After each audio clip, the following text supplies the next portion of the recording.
కుటుంబంలో ఉన్న వాళ్లకు కొడుకుకు మంత్రి ఇచ్చిండు, అల్లుడికి మంత్రి ఇచ్చిండు. కన్న కూతురు ఓడిపోతే ప్రజలు తిరస్కరిస్తే ఎంబడే శాసన మండలి పదవి ఇచ్చిండు.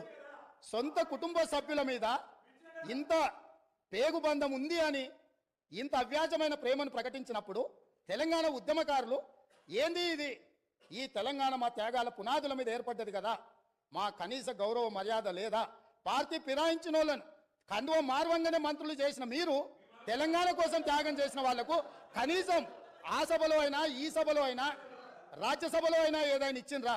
కరోనా సమయంలో బ్లాక్ మార్కెట్లో కరోనా మందు 2,000 రూపాయల దాన్ని 50,000కు అమ్ముకొని 424 కోట్లు నల్లధనం ఒకే దగ్గర దొరికిన వాళ్ళకు రాజ్యసభ అమ్ముకున్న చరిత్ర మీది.